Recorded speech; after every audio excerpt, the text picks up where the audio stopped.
I'm going to talk about serum calcium levels. We're talking about total serum calcium. When we talk about that, we're actually talking about 3 different ways that calcium is within our blood. And notice that we're talking about serum calcium. We're not talking about calcium in the bones. We're talking about the calcium that is in our blood. So there are 3 ways that it is in there. One of the ways here is we have free calcium.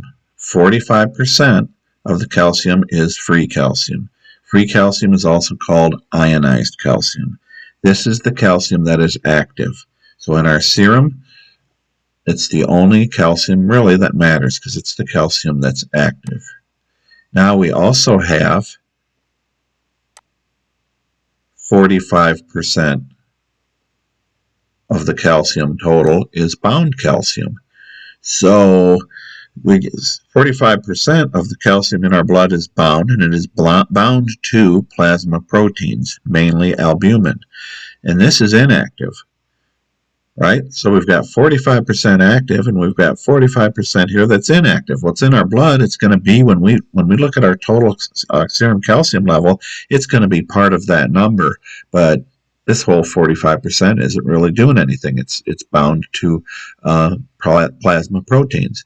Now let's take a look here. There's 10% left, right?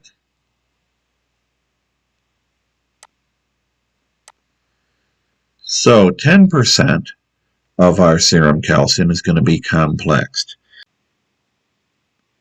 Calcium is positively charged, so it's a cation, and it will combine with a negatively charged ion. In other words, it will combine with an anion, and it will form an ion couplet, like a couple examples, calcium carbonate and calcium citrate. So let's say that we've got a blood vessel here.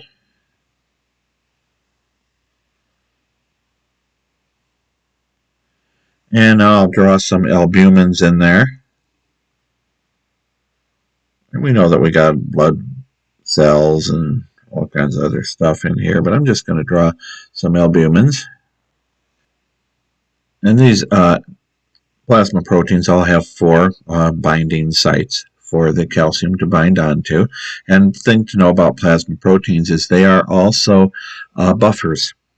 And that means that they will pick up hydrogen ions or let go of hydrogen ions as needed to maintain the pH balance. Now remember, pH is the negative log of hydrogen ions.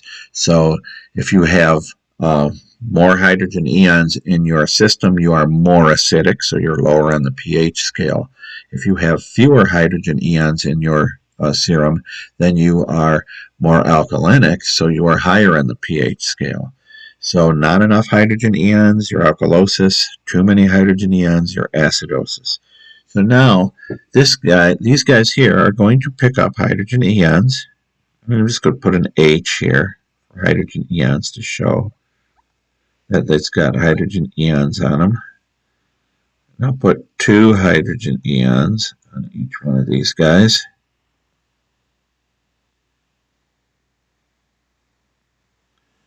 So they have picked up some hydrogen ions, and we'll assume then that the serum is balanced as far as pH goes. Now we're going to stop and think about our calcium. So we got calcium ions out here. We know that some of them are bound to plasma proteins, so I'm going to go ahead, and these free plasma proteins, I'm going to put calcium on those. And we also know that some of them are not bound to proteins. Some of them are free. So let's draw some free. 1, 2, 3. I'll draw 4 of them with that. 4. And I'm not going to bother drawing the complex calcium because we don't really need to in order for this explanation to make sense. So now let's see. We draw our labs. Let's say that we say our labs up here. Labs. So Let's count our calcium level to get our total calcium level. There's 1, 2, 3, 4, 5, 6, 7, 8, 9, 10. There are calcium level that you get is going to show that there are 10 calciums. Let's count up our free calcium. There's 1, 2, 3, 4 of them. 4 calciums that are not bound to albumin. So I'm just going to put ionized is 4. So our ionized calcium is 4 levels. So person's doing okay, right? That's not really 45%. It's only 40%. I don't want to draw a half a calcium. It doesn't matter. But anyway, so that there is what our calcium level is, and that's okay. Now let's say that we are low on albumin, right? You have liver disease and you don't have enough albumin. Or maybe you are really deficient in your diet of proteins and you weren't able to make enough albumin. Whatever the case, you have hypoalbuminemia, I guess is what you would say. So I'm going to go ahead and I'm going to erase one of these albumins. Right, so as I get rid of this albumin over here, right, so we don't have enough albumin, so this is what we got now. Let's count and see what our levels are. We've still got 1, 2, 3, 4, 5, 6, 7, 8, 9, 10. So for our labs, our calcium level, I still got an eraser here. Our calcium level is still 10. So it looks the same. But the level that we don't have, it's not there in our paperwork. But the one that actually matters here is our ionized calcium. Right? That's free calcium. Let's see, let's count these guys up. There is 1, 2, 3, 4, 5, 6. 1, 2, 3, 4, 5, 6. That's 6. Well, that's pretty high, right? So our ionized calcium has gone up, but yet our total calcium looks the same. So what we're seeing in our labs doesn't explain what we're seeing clinically on the patient. This patient would have the symptoms of hypercalcemia even though his total calcium level is normal. What are the symptoms of hypercalcemia? Lethargy, right? Decreased reflex responses, right? Because calcium is the thing that stabilizes those membranes, but you have too much of that going on, right? So the person's going to be like a sloth. A sloth must have hypercalcemia. So when we have albumin levels that are low, you should expect to see low total serum calcium. Like I just showed, if the serum calcium is normal and the albumin level is low, then that means more than likely the ionized serum calcium is going to be high, right? So now let's take a look here. Let's go ahead and put this back in. Okay, so now we're back to normal, right? I put that back in there. Let's say we have a patient who has COPD, really bad. They're not blowing off their carbon dioxide. They have respiratory acidosis. That means that they have a lot of extra hydrogen ions floating around out there, right? Got all these extra hydrogen ions out here. And like I said before, the albumin is a buffer. So what's it going to do about this? It is going to take some of these calciums here and bump them off. So I bumped that one off, put it down here. Now it's free, and it did that so that it could pick up a hydrogen. So it's going to do that again here. It's going to attach another hydrogen to it,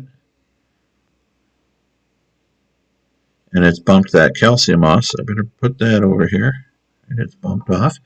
Then we're going to come over here, and it's going to bump this one off. So can pick up another hydrogen because you got too many hydrogens out there because the patient is acidotic, right? So now we've bumped some of these off. So what do we got here? We should still have 1, 2, 3, 4, 5, 6, 7, 8, 9, 10. So our total calcium is still going to be 10. Let me get rid of some of these so I can write this on there. Erase all this stuff here.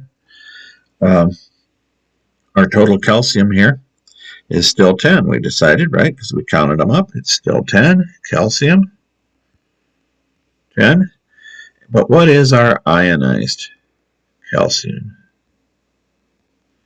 Well, let's see. How many of these calciums are free? Well, some of them have been bumped off. So we know that we're going to have more free calciums. Let's see. 1 over here, 2, 3, 4, 5, 6, 7. So we got 7. Right? So you got 7 free calciums because some of these calciums were bumped off by hydrogens as the system is trying to maintain a normal pH. So now total calcium is unchanged.